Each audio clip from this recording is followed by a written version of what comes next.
ఇండోనేషియాలో ప్రభుత్వ రంగానికి చెందిన ఆయిల్ డిపోలో మంటలంటుకుని సుమారు 17 మంది దుర్మరణం పాలగా సమీపంలో నివాసం ఉంటున్న వేలాది మందిని సురక్షిత ప్రాంతాలకు తరలించారు. దేశీయ అవసరాలకి కావాల్సిన ఇంధన అవసరాల్లో 25% ఈ డిపోనే తీరుస్తోంది.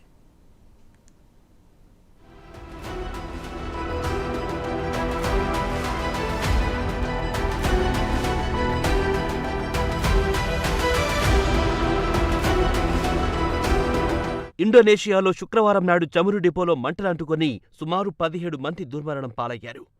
వందలాది మంది గాయపడ్డారు. డిపోకు చుట్టుపక్కల నివాసముంటున్న వేలాది మందిని సురక్షిత ప్రాంతాలకు తరలించారు.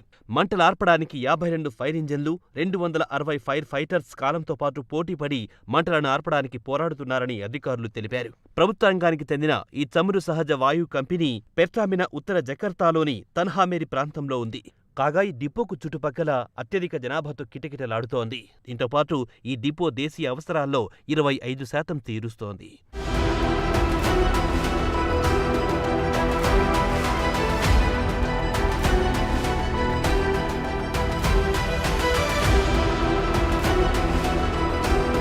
కాగా చమురు డిపోకు మంటలు అంటుకోగానే దేశంలోని అన్ని టెలివిజన్ ఛానల్స్ పెద్ద ఎత్తున కవరేజ్ ఇచ్చాయి. ఒకవైపు దట్టమైన పొగ, మరోవైపు మంటలు ఎగిసిపడుతున్నాయి. కాగా ఫైర్ ఫైటర్స్ మంటలను అదుపులోకి తేవడానికి తీవ్రంగా పోరాడుతున్నారు. ప్రాథమిక విచారణలో తేలింది ఏంటంటే కార్మికులు మెరుపు సమ్మెకు దిగడంతో పాటు ఇటీవల కురిసిన భారీ వర్షాలకు పైప్ లైన్ రాపిడికి గురై మంటలు అంటుకునే అవకాశం ఉందని కంపెనీ ఏరియా మేనేజర్ తెలిపారు.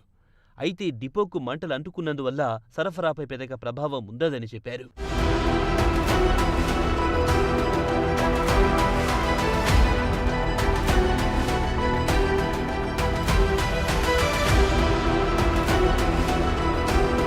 తాత్కాలిక జకర్తా గవర్నర్ హేరుబుడి హర్టోనా డిపోలో మంటల గురించి ప్రస్తావిస్తూ సుమారు 600 మందిని ప్రభుత్వ కార్యాలయాల్లోని స్పోర్ట్స్ స్టేడియంలో తాత్కాలిక బస ఏర్పాటు చేశామని చెప్పారు. ప్రమాదం గురించి జకార్తా ఫైర్ డిపార్ట్మెంట్ చీఫ్ మాట్లాడుతూ డిపోలో మంటలు అంటుకోవడంతో సుమారు 17 మంది మృతి చెందారని, వారిలో 2 పిల్లలు, 50 మంది కాలిన గాయాలతో ఆసుపత్రిలో చేర్పించామని చెప్పారు. కాగా డిపోలో మంటలంటుకోవడం వెంటనే పలుచోట్ల భారీ పేలుళ్లు సంభవించి అటు తర్వాత మంటలు కాస్త చుట్టుపక్కలున్న ఇళ్లకు పాకాయి అన్నారు.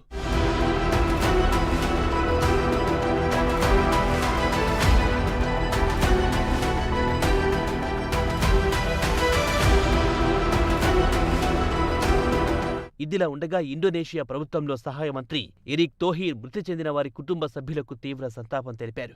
ప్రమాదానికి గల కారణాలపై విచారణకు ఆదేశించారు. బాధిత కుటుంబాలను ఆదుకుంటామన్నారు.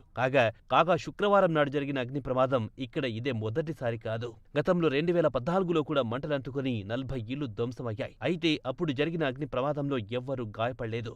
అయితే ఎనర్జీ ఎనలిస్టులు మాత్రం వెంటనే పెర్టామినా డిపోను ప్రభుత్వం నివాస ప్రాంతాల నుంచి తరలించాలని డిమాండ్ చేశారు.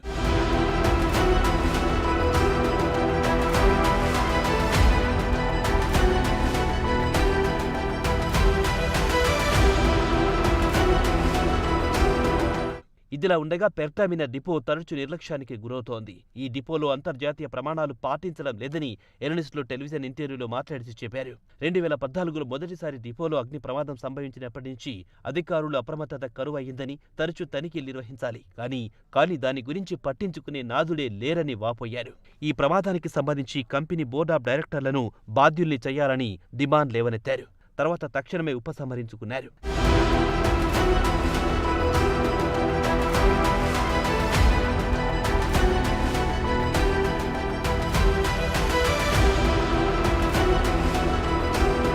గతంలో 2018లో బాలిక్ పాపన్ అనే పోర్టులో సిటీలో చమురు లీకై మంటలంటుకొని 5 మృతి చెందారు. వందలాది మంది అనారోగ్యం పాలయ్యారు. ముడి చమురు సరఫరా చేసే పైప్ లైన్ విరిగిపోవడంతో చమురు లీకై మంటలంటుకున్నాయని అధికారులు తెలిపారు. అలాగే మార్చి 2021లో సిలాకాఫ్ రిఫైనరీలో మంటలంటుకొని 20 మంది గాయపడ్డారు. చుట్టుపక్కలున్న 80 నివాసితులను ఖాళీ చేయించి సురక్షిత ప్రాంతాలకు తరలించారు. ఇక పెర్టామినా రిఫైనరీ విషయానికొస్తే రోజుకు 2,70,000 బ్యారెల్స్ను శుద్ధి చేస్తోంది. మొత్తానికి పాలకుల నిర్లక్ష్యం అడుగడుగున కనిపించింది. చమురు డిపో అంతే అత్యంత ప్రమాదకరమైంది. చిన్న నిప్పు రవ్వ పద్ద మొత్తం అగ్నికి ఆహుతి అవుతుంది. అలాంటి తరచు తనిఖీలు జరపకుండా, అంతర్జాతీయ ప్రమాణాలు పాటించకుండా ఉంటే జరిగేది ఇదే. భవిష్యత్తులోనైనా ఇలాంటి దుర్ఘటనలు పునరావృతం కాకుండా చూడాల్సిన బాధ్యత అధికారులదే. మరి భవిష్యత్తులోనైనా కనువిప్పు కలుగుతుందో లేదో వేచి చూడాల్సిందే.